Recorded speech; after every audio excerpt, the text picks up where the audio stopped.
Live from the Interaction Media Studio in Morgantown. Welcome to the Positively West Virginia Small Business Mastermind. I'm your host, Jim Matuga. It's August 13th, 2021. Yes, it's Friday the 13th. Can you believe it?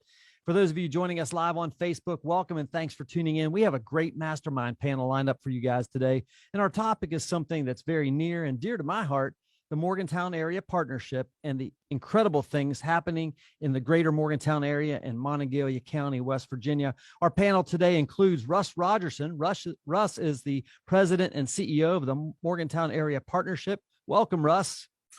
Thank you. It's good to be here. Yeah, absolutely. I should say welcome back. You've been a panelist before on the show, and I appreciate your time today.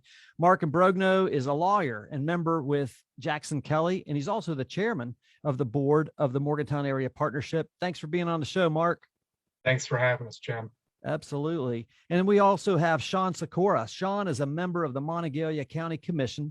He's a commissioner, obviously, and serves on the following boards and authorities in the greater Morgantown area: the Monongalia County Development Authority, which is a part of the Morgantown Area Partnership. We're going to talk about that here in a minute. The Morgantown Municipal Airport Runway Extension Development Team, the Morgantown Monongalia County Metropolitan Planning Organization, Mason-Dixon Historic Park Advisory Board, and the Milan Park Board of Directors. Sean, welcome to the show today.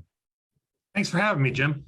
Yeah, absolutely. Gentlemen, again, thanks for being on the program. Before we jump in, I just want to say a few words about the Positively West Virginia Small Business Mastermind. Every week at this time, we gather like-minded business leaders from around the state to discuss some of the most relevant business topics of today. That's our goal. We want to inspire and equip leaders around the state of West Virginia to win in business. That's the simple concept of the mastermind, getting two or more people like-minded to sharpen each other and to help each other win. As always, we welcome your comments and questions. Just type those in the comments section of the Facebook Live chat area. The Positively West Virginia Small Business Mastermind is brought to you by the State Journal, WVNews.com, and Interaction Media. All three of our panelists today are deeply rooted in the business community right here in the greater Morgantown area, one of the areas of the state that are really thriving right now. And we're greatly appreciative of all three of these guys being on the show today. There's a lot of positive things happening in this part of West Virginia, and it's going to be hard to get to everything, but we're going to try to give an overview of what's actually happening in the greater Morgantown area. But before we get into all that, Russ, I'd like to throw it to you and give us a little idea of what the Morgantown Area Partnership is all about, all the different organizations that fall under the MAP umbrella, and give us a little behind the curtain look into how MAP is operating right now. Sure. Definitely, Jim. Thank you. And the Morgantown Area Partnership is all about almost 2.5 years old right now. But the beauty of it is the planning and thought process behind it started 2 years or better before that. And actually, both these gentlemen on the panel with me were part of that process. And really, the community got together. Public, private, education groups, and talked about what is the best way to move our community forward, and clearly identified the need to get folks out of their silos. It's a human factor that we go into these silos, and even though there's well-intentioned collaboration, it's stronger when there's an umbrella organization involved. So the idea of the Morgantown Area Partnership was drafted up and planned, and I started in April of 2019, and so that was actually the official start of the Morgantown Area Partnership. We are actually a group of organizations working collaboratively and collectively within our own individual boundaries of expertise to really grow the economy and grow the community. And so people say, what is the Morgantown Area Partnership? Well, we are the Morgantown Area Chamber. We are the Monongalia County Development Authority. We are Campus Neighborhoods Revitalization Corporation, or Sunnyside Up. And we're also the former MAEP, the Economic Development Marketing arm of the community. So all four organizations reside under the partnership from a management perspective. Two of them, the Development Authority and the Campus Neighborhoods Revitalization, have their own autonomous boards that still manage the day-to-day and funding of those operations. But the most important thing is we as partnership staff members and the partnership board help provide that coordination and collaboration across all, so they're making sure that we are not missing out on opportunities and how we can help each other out, and making sure that we're staying on target with what is really best for the community. That's awesome, Russ. Thank you for that background.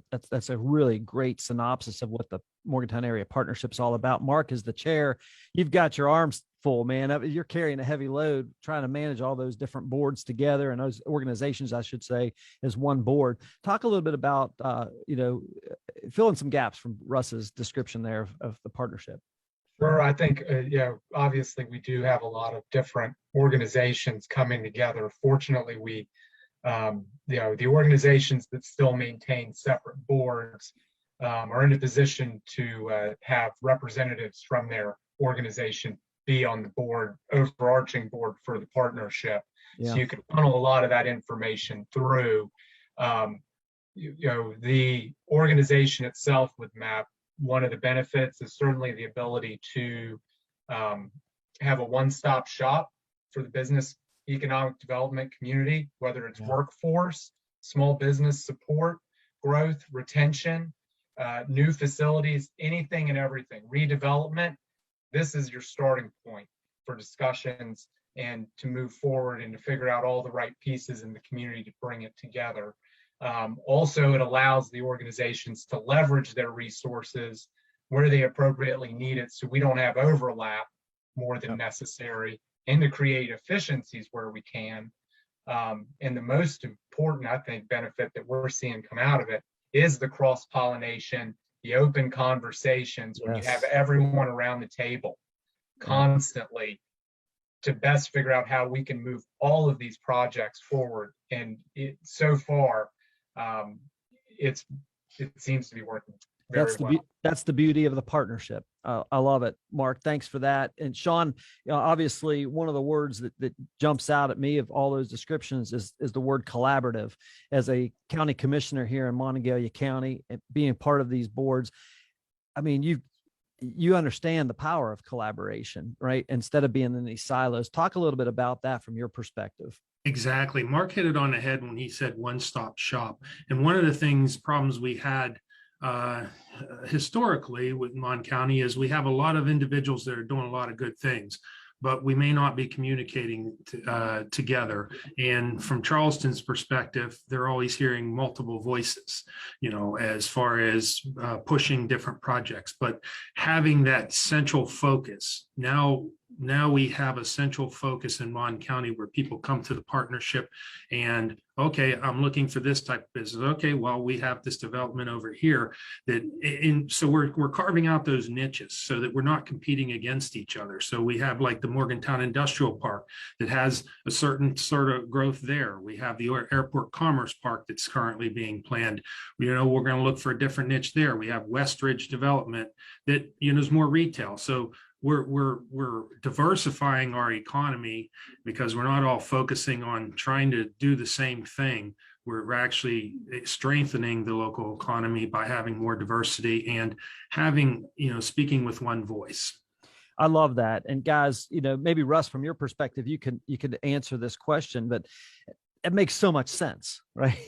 I mean, when you're fighting against each other, especially in a small community, nothing's going to get done, but there's lots of things getting done in the greater Morgantown area with the partnership, with county commission, with all these different entities working together in collaboration. Russ, is that kind of a movement we're seeing across the United States right now? Is this more of a collaborative effort, or is this something that's kind of unique to West Virginia?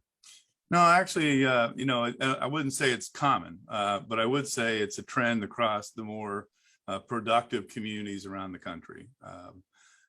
Things happen at a fast pace. There's a lot going on. It's really important that we leverage and maximize each opportunity that comes our way. And we do that by collaborating and working together. And that sounds simple and it sounds easy. Everybody says, well, yeah, I always work together with people, but the coordinating aspect of that and making sure everybody's informed at the right time and be able to inject even more positive ways to influence a particular opportunity or modify that so it can be multiplied 2, 3, 4, 5 times down the road, so that it continues to add to our community is really critical. And by being under one umbrella and by being in the same room, having those conversations, it is just amazing how well it works. And we we're really happy. Everybody's embraced it, and I think it has helped make things better results, and better opportunities.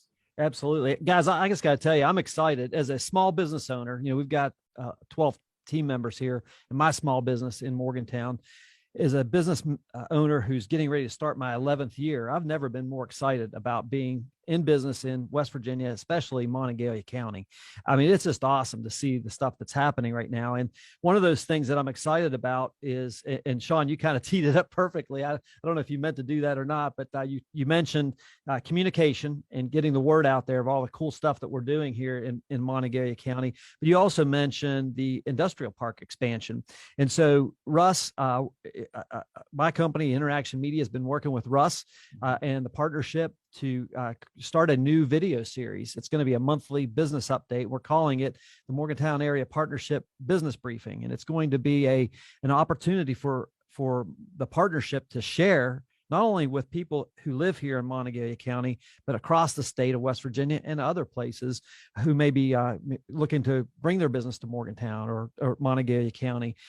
A way to get the story out there about what is going on, because there's so much of that. And we'd like to debut that video today. We're going to do that a little bit later this afternoon, but we've got a sneak peek at how this is going to roll. And it's actually a clip from Glenn Adrian talking about the Morgantown Industrial Park expansion. And Hampton, if you would roll that clip, it takes about 2.5 minutes. Let's just watch that and get a sense of what this project is all about.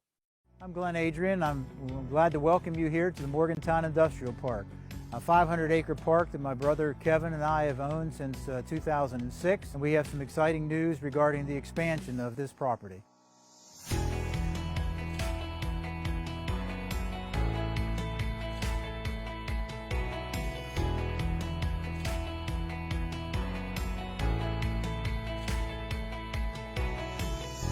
Hi, I'm Russ Rodgerson with the Morgantown Area Partnership, and I just want to talk to you about a couple things that we've been working on that we're excited about here at the partnership. First, I want to give you an update on Beatrice. The partnership has been working very closely with the state and others to find a replacement for that facility, and also providing assistance for the employees impacted. And then the Morgantown Industrial Park, which is also expanding.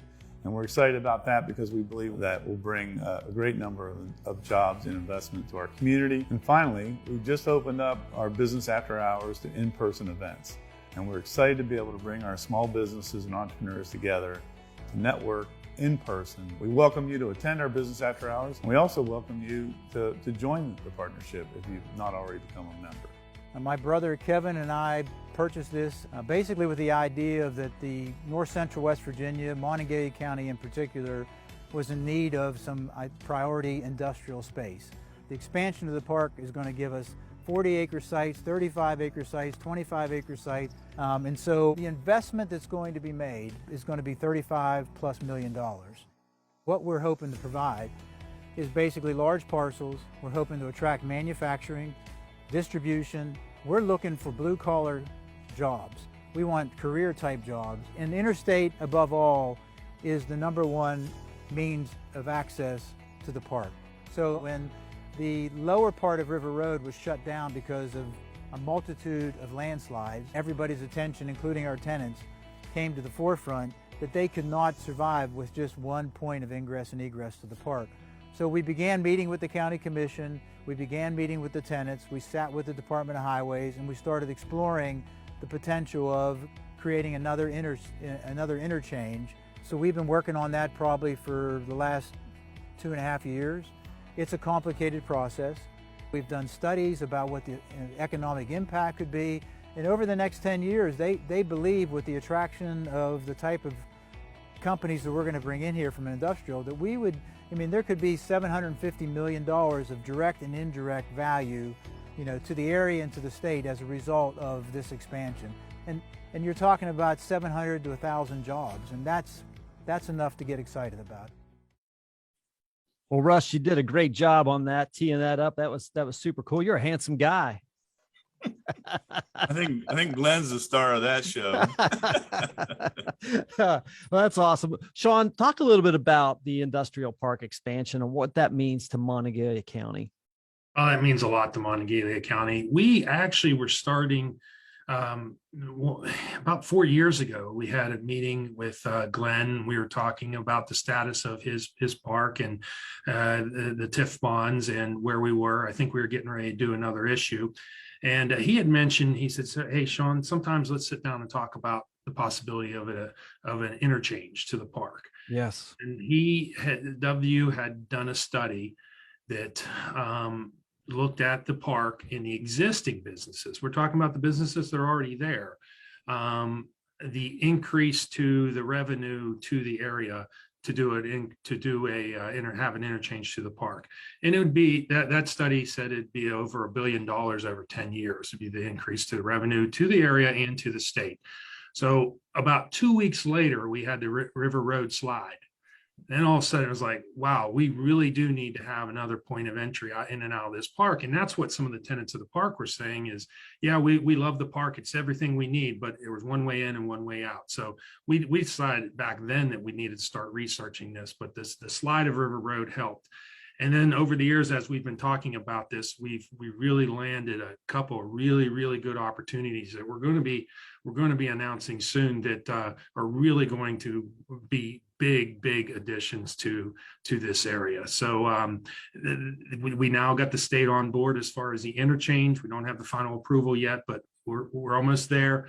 And it's just going to mean so much more for this area. And this is above what W had already calculated as far as the benefit to the community. Back then they were talking about just the existing businesses in the business park. So I think that's awesome, man. And the thing that Glenn spoke that kind of really made my ears perk up was he was talking about manufacturing jobs. I don't know if those are light, medium manufacturing jobs, but those are things that we need in this community. Those trade type of jobs that can really put a lot of people to work. Russ, what's your take on that aspect of it? Sure. Those will be, I guess, what you'd call high-tech manufacturing jobs. Yeah. Yep.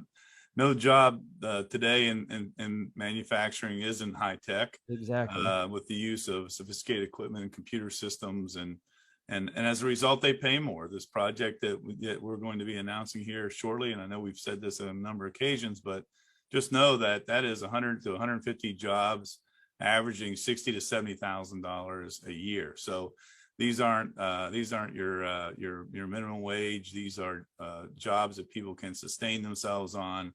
And I think that's significant. So having that balance in the economy is critical. Every community needs a balanced economy, and that means you have jobs across the entire sector. And we're very well blessed to have West Virginia University and WVU Medicine and Milan or Beatrice. So we have good representation, but we must continue to diversify, continue to bring in jobs of today and tomorrow, so that as things cycle up and down throughout any economy, that we're insulated or better insulated to be able to continue to move our community forward, regardless of the economic conditions. Absolutely. Mark, I want to come to you. I mean, when I look at the partnership and the board of directors and you at the helm of the board right now, I can't think of anybody who's better equipped. Your practice at Jackson Kelly as your day job, if you will, focuses to some degree on public-private partnerships and municipal tax-exempt bonds, banking and financing. And there's a lot of moving parts to all this development, right? I mean, I can't think of anybody who is more properly equipped to be leading this organization right now than you. Give me your thoughts, if you would, and share with our audience, kind of the development of this industrial park, this expansion, if you will, and give your thoughts on that as well. I appreciate that. The kind words. For sure, the impact that these kind of developments have, and the growth, the ripple effects that we're going to see throughout the county and beyond, as additional jobs, particularly in manufacturing, come online, that only adds to the tax base for the county. It makes up for others that, as changes occur throughout our community, to better position ourselves for the future. You see, as an example, with the additional interchange that's going to come in, this isn't going to be the first time that Mon County has had to go in to develop such kinds of infrastructure to accommodate our future growth. And if anything, we are serving as a model to the rest of the state when those kinds of things need to take place. And it just goes to show, when you can get that kind of investment coming in, the sky's going to be the limit.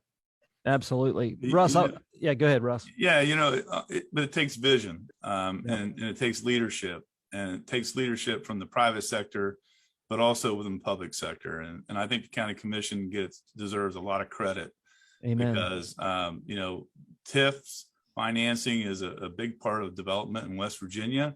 And, if you look at University Town Center, West Ridge, to now the industrial park, the county has played a very significant role in that, and having that vision and really putting the tools in place to allow a lot of this to happen. So that collaboration from the state to the county to the private sector is just critical. And without that, we none of this would be possible. So I just want to also draw attention to Sean and the other commissioners and of what they've been able to do and how they've led the effort and carried a pretty heavy load on that aspect of our community. Absolutely. Sean, I echo Russ's sentiments there. I mean, everything rises and falls on leadership, and without sound leaders and good quality people that are looking out for the best interest of the community, it's a hard job. It's a heavy lift, right? You guys get your share of criticism. I always say that the people that are criticizing are typically the ones that are watching those do the work. So it's kind of interesting how that works. But Sean, if you would just chime in on that, and would love to hear your thoughts on that, what Russ just said. Well, Russ, I appreciate the kind words. But any leader of an organization is only good as the people around him and the people he works with, and just the quality of people that we work with, the developers, the bankers, the people like Mark, the people like Steptoe that does it as our bond counsel. We're lucky to have such good quality individuals around us, and in our partnership with the state. One thing Mon County gets a bad rap of is we have a lot of good problems. So Charleston sometimes sees those as whining, but we come to Charleston with solutions. The first interchange, we just had an interchange 6 years ago, and we came to the state with a solution to develop and pay for that interchange. And the initial plan was to pay for it over 20 years, pay the bonds back. We paid that bridge off, we paid that interchange off in 3 years. And the new interchange, we have a plan to, we're not just saying, Charleston, we need something. When are we going to get you going to make it happen for us? We come to the table with an opportunity for us in Charleston to work together to make these things happen quicker. Awesome. One of the developments that just took place here in Montague County, got a lot of news around the state of West Virginia and indeed the country, was the announcement back in December of the closure of the formerly Milan, now Beatrice plant here in Morgantown, some 1,500 jobs. And that plant just recently closed 2 weeks ago. Russ, I would love to get an update where we're at, including, if you can, talk a little bit about WVU's involvement in the conversation. Sure, would love to. First of all, please, everybody needs to understand that those 1,500 jobs are very important. Those people are very important. So, we've done and will continue to do several things to help them in their transition. And a big part of that is actually creating new jobs for opportunities for them. So we feel strongly about helping them. We feel strongly about keeping them in the community. But then you look at the business side of Beatrice closing that facility. It's imperative that we work as a group and collaboratively to find more jobs and investment can come in there to replace those. And from the day one, the county, the state, all levels, private sector, we gathered and had started our discussions about what we need to do to move forward to assist those employees, but also find a better suited use for that facility so that we can continue to grow jobs for and opportunities for our residents and those now and then in the future. Most recently, for the past 6 months, we've entertained inquiries and sought inquiries on that, interested in that facility. The company has, WVU has, the state has, and we've had several people looking at it, and we still have a handful that are still somewhat interested in it. The challenge is it's a 1 million square foot solid dose manufacturer. It does generics, and quite frankly, the generic market and where that cycle is in that global market of generics makes that a challenge to find a replacement in kind of that type of facility. So recently, the company, just this week, the company announced that it's in talks with WVU and its entities of how that building can be transitioned over to them. And I think that's absolutely the best possible outcome given the circumstances of the economy and the size of that facility. So we're excited about that because we were partners with WVU and we're going to be working closely with them on understanding that facility, understanding how maybe some of these interested parties might not be able to take 1 million. Maybe they can take a portion of that facility and utilize it. Does it have other uses that are beneficial to us in terms of jobs and investments? So by West Virginia University and Dr. Gee and Rob Alsap and being in the lead in that role, they're clearly key partners for the county and for us as the partnership and also with the state. And we'll now be able to, pull our collective resources to make that effort. And I think it also increases our opportunity for success. Yeah, absolutely. Russ, just a couple of weeks ago, the Workforce Development Committee of the partnership put on a job fair and talk a little bit about the numbers there. I mean, I actually went to that and I was kind of blown away by the amount of employers that were there and job seekers as well. Can you give us just an overview, a couple of sentences about that? Sure. First of all, thanks to Frank Vitale for agreeing to chair that committee.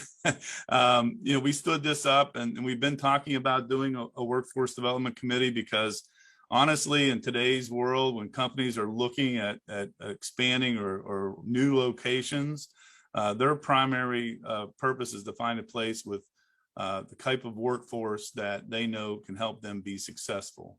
So we as a community are going to be working more diligently on coordinating a lot of great services out there for workforce and making that easier for our residents and for companies to interact and find qualified employees and also get them the proper training.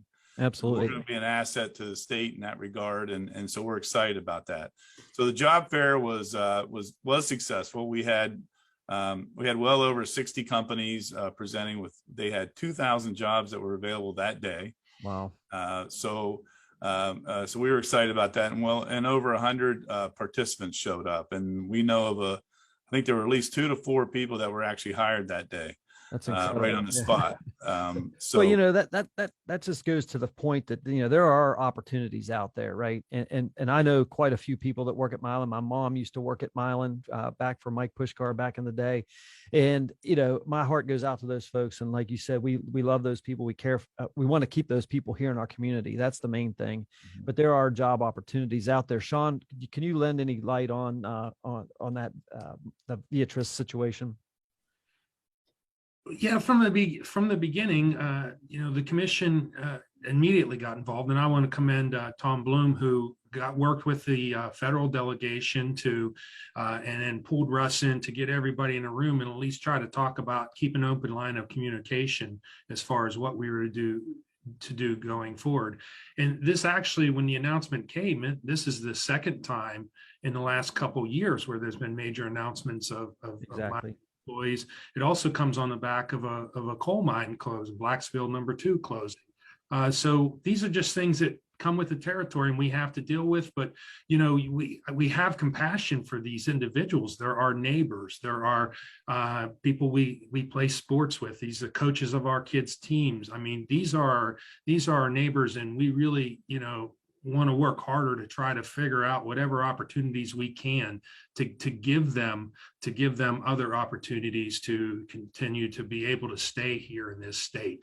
That's one of the things that we'd like to, you know, Mon County is one of the growing counties in the state, but the state as a whole, I think, is the only state in the union that has lost residents over the past 50 years. And we'd like to reverse that. We'd like to try to change that. And we look at things from a regional aspect.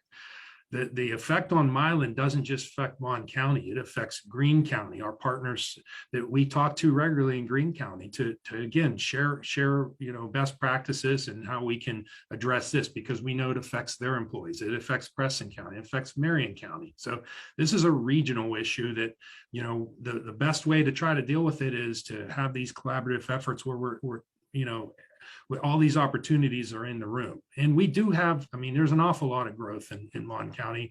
There's a lot of jobs that are open. I mean, W Hospital still has a lot of positions that are open.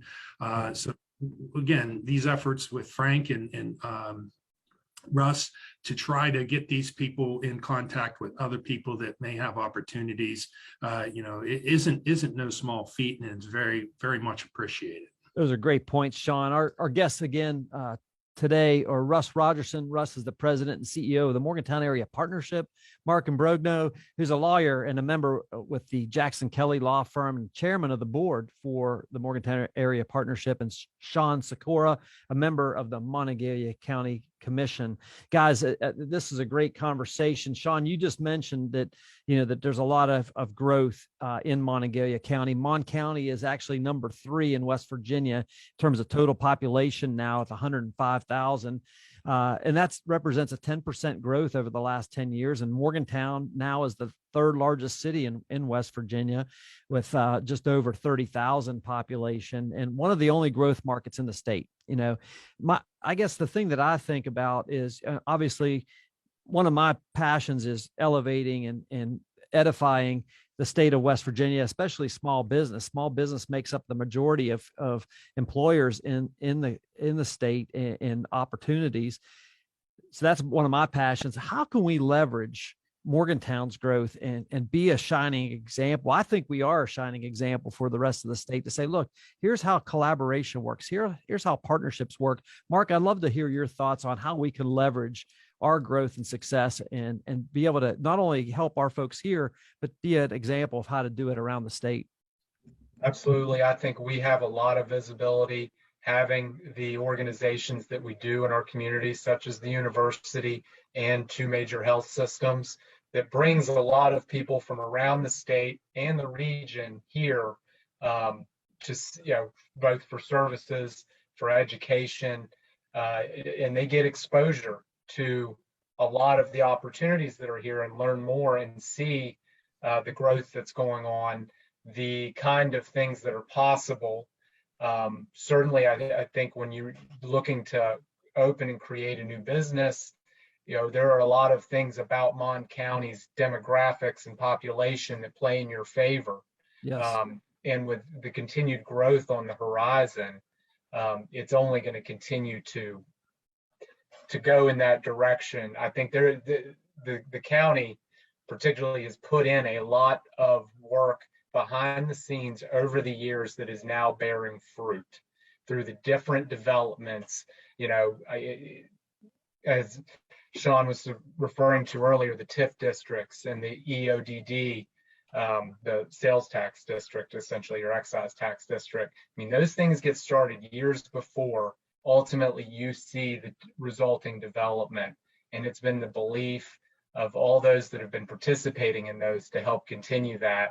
And now when people come up here that I talk to, they're just shocked. They're impressed of just the scale of what's happened already. Yes. We know there's so much more coming down along the way. Absolutely. When I have friends that come into Morgantown, haven't been here for 15 years or so, they're blown away. They don't even recognize Morgantown, And, there's probably some people that don't like that, that want it the old way. But man, I just love seeing that growth and expansion for opportunity. It makes us all better. Sean, one of the things that we hear all the time on our podcast, the Positively West Virginia podcast, as an issue with business owners is broadband access. And I know that's a subject near and dear to your heart. Can you talk a little bit about some of the discussions that are happening in the broadband sector and what you guys are doing from that perspective? Absolutely. As you were just as Mark and Russ were talking, we don't rest on our laurels. We have to always be looking at what's next and how can we keep moving forward. And yes, sometimes people don't like all the development, but we're also looking at things like we're part of the state, West Virginia Ascend, their economic development program where, we want people to be able to come here and see our beauty and participate in all the outdoor activities and still be connected. So broadband is very important. We started working with the region about 4 years ago, looking at, okay, you guys did a plan. How do we implement this? So I'm not an IT person, but I've been kind of drinking from a fire hydrant, trying to get up to speed. But one thing that as a project manager, my vision was let's just not dive into this without really knowing where we want to go. Let's look at this and try to do this in a comprehensive, collaborative, and strategic manner. So we are going the right route where we've hired a consultant, but before we could do that, we had to figure out, okay, so what do we want them to do? What are these things that we're going to task them to do? So we went through an RFP process. We had a really robust response. We had about 10 entities. We narrowed that down to 5 entities that came for oral presentations. And then we narrowed that down to 2. And then we selected 1. And we're very pleased with where we are so far. We're about 3 months into their planning efforts. We're doing a total inventory of the whole county from where all of our assets are, where all of our critical infrastructure that we need to connect, and where are the highways. And I don't necessarily mean physical highways. I'm talking about the right of ways and stuff where we can connect the whole county. And it's moving fast. We're supposed to have our plan done in February, which sounds like a long time away, but I mean, we're meeting on this almost every other day just to keep the ball moving. And I couldn't be happy with our consultant. We just had a shareholder or stakeholder meeting on Wednesday where we introduced the community to our stakeholder, brought in the other municipalities and said, this is our vision for what we want to bring to you. So then as these individual municipalities, you can take that from there. So our concept is we want to create a middle mile architecture for the whole county, and then bring that broadband to the doorstep of all these entities, all the municipalities, and then we can continue from there. They can take it and have ISPs compete to bring that service to their community. But we want to connect all of West Virginia. So we have in the region, we're talking to Greene County because we're just not looking at, just our borders. We're working across borders. We're starting to talk to the people in Marion County again, so that we can work together and connect the whole region. And we tend to look at things like a regional aspect, but it's my vision that within the next 5 years, all of Mon County will be connected.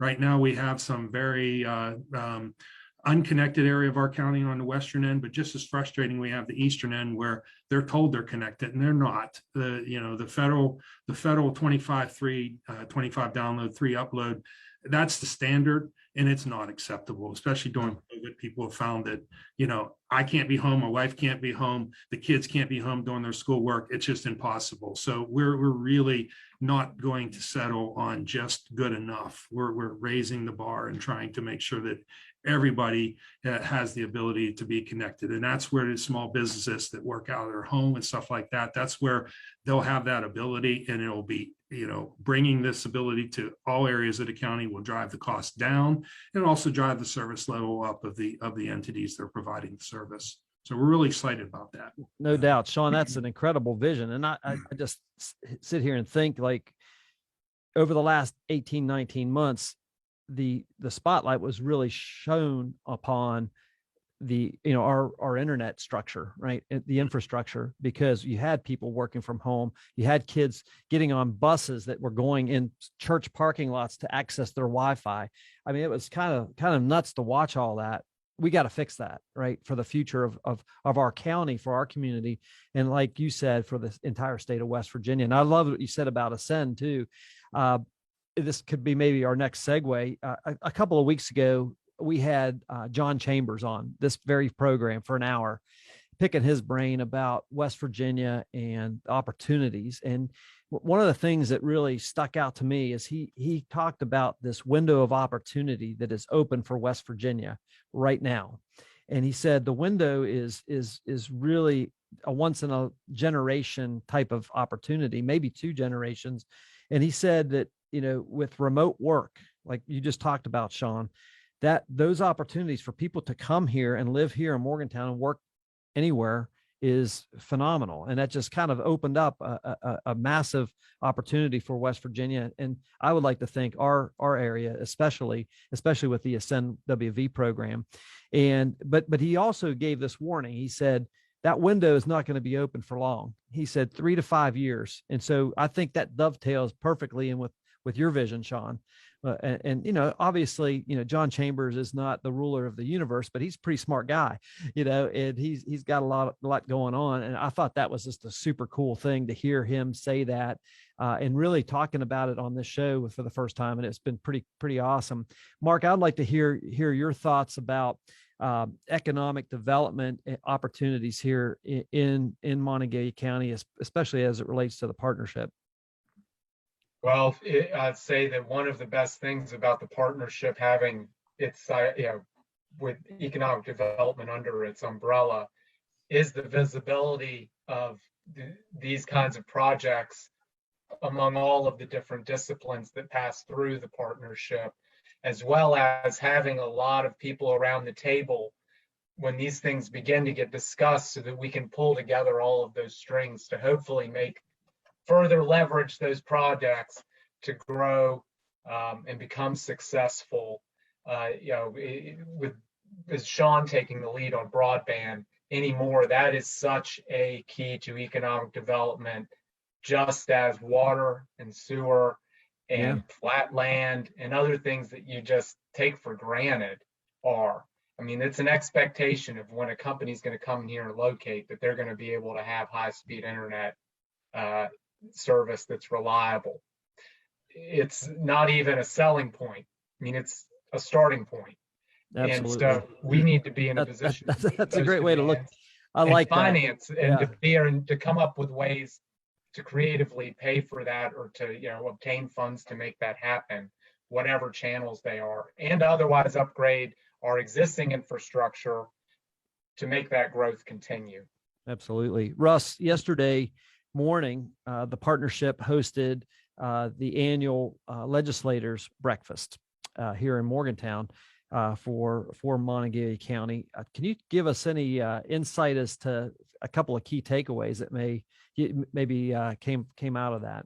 And I would love to, I don't know, Sean and Mark, if you guys were part of that or not. I wasn't able to make it, but I would just love to hear any thoughts you guys have on that.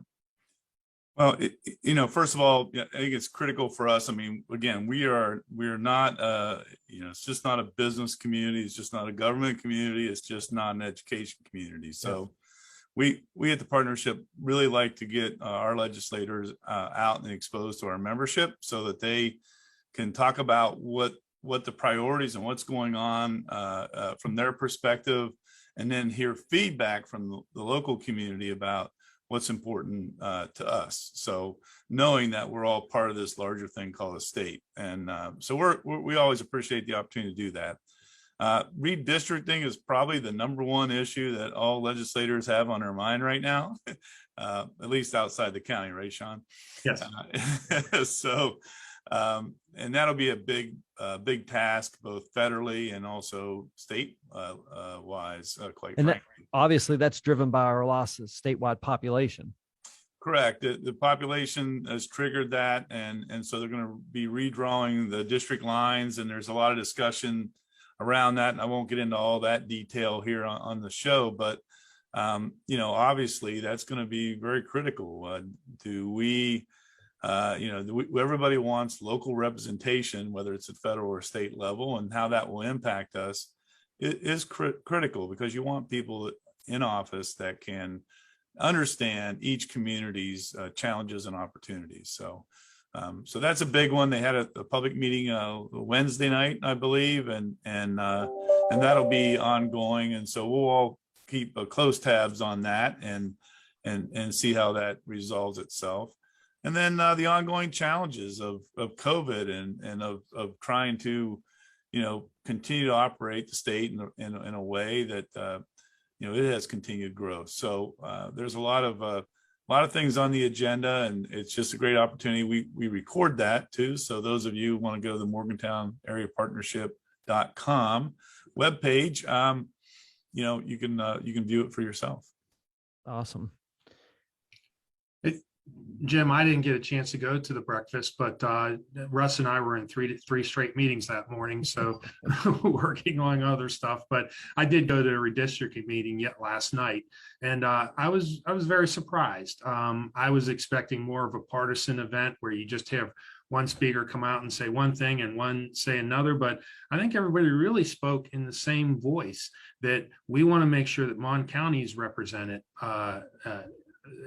appropriately, and there's understanding that we'll probably gain a delegate for the county, but try to make sure that our representatives live and are in Mon County. Right now, we have areas that are broken up, and one delegate. We have one area of the county where it's just one precinct is represented by someone that actually lives in another county. So, trying to make sure that an overriding theme was, let's make sure that we live amongst the people that we're electing, so that we'll have better representation. And I don't think anybody disagreed with that. So it was really, even from Senator Trump said, this was wonderful, the outcome, and just listening to everybody here, it's the best outcome they had so far. Wow. And again, that's a testament to the citizens of Mon County. Absolutely. Mark, do you have any thoughts on that? I think one of the more interesting things that's going to be coming out of the State House here over the next couple months is the legislature going back in session to divvy up a lot of the federal money that's coming into the state, both from the coronavirus programs, as well as potentially, hopefully, an infrastructure package that would get passed by the feds. So it'll be interesting to see what kind of priorities come out of that. Certainly there's going to be infrastructure that can be developed and contribute to the further development of the county. Yeah, absolutely. Russ, is there any other hot issues that you'd like to address and kind of get the word out there? Issues or opportunities? Opportunity. Yeah. This is positively West Virginia, by God. Everybody, sometimes I'm called Pollyanna because, I always look at how to move forward, not look at the past. But I think that's important, that we respect the past, but that we continue to focus on tomorrow, because honestly, when you talk about jobs, and it's I tell people, whenever you have a company that closes down, whether it's 5 people or 1,500, you're really working on replacing job loss 3 years from now, not this year, because it takes time, it takes effort, and it takes a continual investment. And also, one of my other favorite things is to say, the minute the community stops looking forward, it's actually going backwards, and that usually leads to unfortunate results. So that's what I love about this county. We do look forward. I love about the resiliency, the fact that we have the Morgantown Industrial Park expanding another 300 plus acres, where we actually will have this announcement on a 50-acre pad. We still have another 35 to 40 acre pad, then a couple 15 to 20. In West Virginia, let's be honest, flat land is invaluable and rare. So being able to have sites, you can have the best community in the world, but if you don't have a physical place for them to put their facilities, you're not going to be successful. So that's extremely critical. And on the same hand, we're working on the I-68 Commerce Park, and that is a very unique collaboration. That's been the county, WVU and the city and the airport working all together to do the runway extension, which is critical in and by itself, of 1,000 additional feet, going from 5 to 6,000, which allows us to land larger planes, which is beneficial to all. And then that process will create a 90-acre business park, and that's a great partnership. And Sean's been involved in that a lot longer than I have, but we've had a lot of activity here in the last year on that. So we're excited about being able a mile, maybe a mile and a half off of I-68 to have a 90-acre business park with land surrounding it that we could always expand into as well, because those are job addition locations. Yep.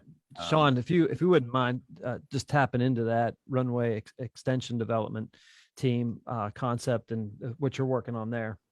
Yeah, this has been a project in my 5 years. It's probably moved more in the last year than it has in the previous 4.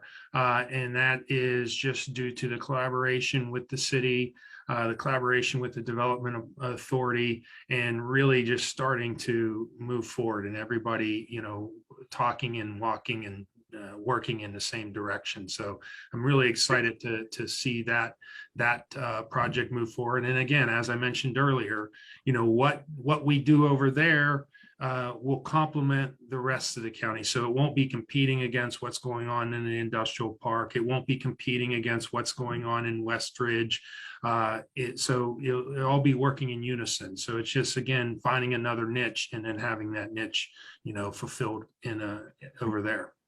Yeah, we were talking about Westridge, right? We haven't even mentioned, they just completed 80,000 square foot of Class A office space and have pads for, I think, 4 more.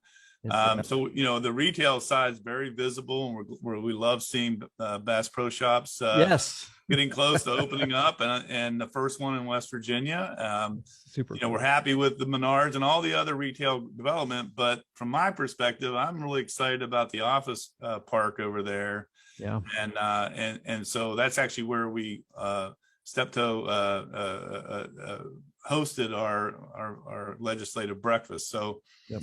We're anxious to play a role in that and help them complete building those office space and bringing new jobs in to fill those spaces. And so you have all that going on, and I call that lovingly greenfield development.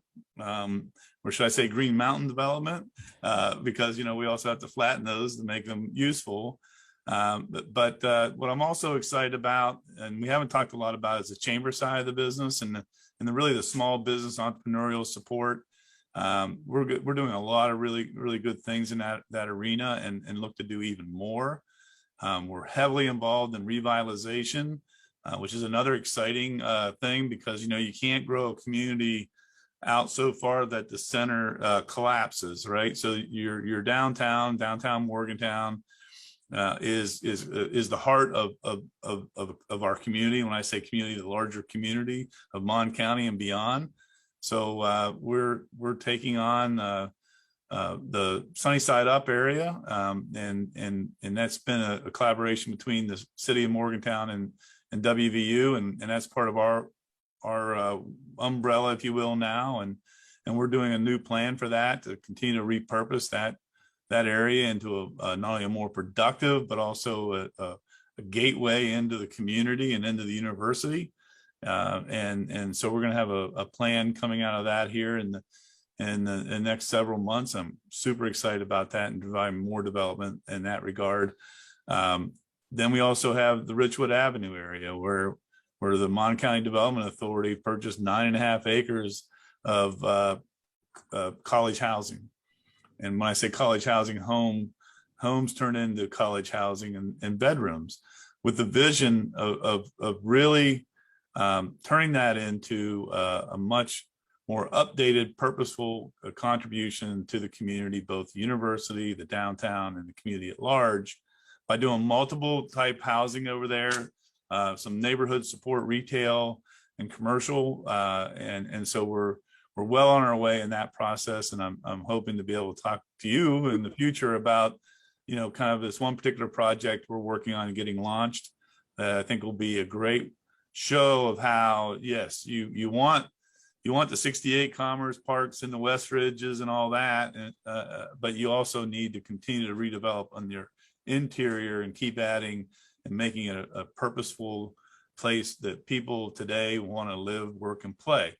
And in all that, yes, we're talking about connectivity. We're talking about how people walk and bike and drive throughout the community and be able to do so with relative ease, because guess what? We also have the Wharf District, so how do we tie all that together, the rail trail, and how do we make this, we've got this beautifully small enough but large enough community, and how do we make that even a better place, and therefore a better place to live and work and play. And that's how you also continue your population growth. That's how you also diversify your economy. That's how you build a better place. And I think that's really ultimately what we're all striving for here. And yes, I want to expand that. We want to be regional. We are regional. We work closely with our neighboring counties and together. And I think that's exciting as well. I mean, we have our North Central West Virginia Business Summit coming up on October 26th. We're having that at the Mullahan Center in Fairmont, and it's going to be a great. John Deskins from WVU is going to give his economic outlook. So let's talk about that, right? The future. Yeah, absolutely. So what does that look like? And what are our? Yeah, we have the census, but how does that blend in? Where's our workforce participation? Where's the economy going nationally and globally, and how does that impact us? So we're always looking forward. We're always working with our partners, and that's good stuff, Russ. We're excited. I love it, man. Guys, as we close out our time here, I want to go around the horn kind of in a rapid fire session here. And I just would like to hear what's on your heart, what's on your mind. One thing you're optimistic about right now, especially as it relates to Monongalia County. Mark, I'd love to start with you. What's one thing you're optimistic? I mean, certainly I'm optimistic that we are going to continue to see such a magnitude of growth in this community, and lots of new people coming into the community, and new development, jobs, businesses, and across the board if we keep moving in the right direction here, notwithstanding some of the current challenges. That's awesome. Sean? I'm optimistic about the ability to continue working together for the betterment of all this county. One thing we didn't talk about much is West Virginia University. I'm optimistic that we can finally get through this COVID and have a normal school year with football games and every day. Fingers crossed, please. Visiting our county. The traffic will come with it, but hey, that's just part of being in Morgantown. Exactly. I love it, Sean. Thank you for sharing that. And Russ, I'd like to close it out with you, man, as well. Yeah, and I talked a lot about physical, tangible projects and things we're working on. But what I'm most excited about is the people. I can't say enough about leadership people in this community and the cooperation and the spirit of can do. That's a recipe that you can't whip up yourself. It has to be there organically and naturally. And that's what drives results. So I'm excited about the people. Therefore, I'm excited about the future. Yeah, I'm excited just to have the opportunity to talk with you fine gentlemen today, some of the most outstanding leaders that we have. And guys, I just want to thank you again for being on our show. Our guests once again today were Russ Rogerson, President and CEO of the Morgantown Area Partnership, Mark Imbrogno, who's a lawyer and a member with Jackson Kelly, and chairman of the board for the Morgantown Area Partnership, and also Sean Sikora, a member of the Monongalia County Commissioner. Guys, Sean, Mark, Russ, thank you guys so much for being a part of the show today. Thank you, Jim, and thank you for what you do. Thank you. I appreciate that, man. Folks, that's it for today's Positively West Virginia Small Business Mastermind. Our hope is that we brought you some valuable insight you can use in your business today to win. I also want to take a moment to thank our sponsors for the Positively West Virginia Small Business Mastermind. They include the State Journal, WV News, and Interaction Media. Positively West Virginia is a 501c3 nonprofit organization. You can learn more about our mission of advancing small business and entrepreneurship in West Virginia at positivelywv.com. On behalf of our entire Interaction Media and Positively West Virginia teams, including our producer today, Mr. Hampton Hill. I'm your host, Jim Matuga. Stay positive, West Virginia. For more positive stories of people and businesses doing amazing things all across the Mountain State, be sure to subscribe to our channel. And also, we live stream every week on Facebook Live. Stay positive, West Virginia.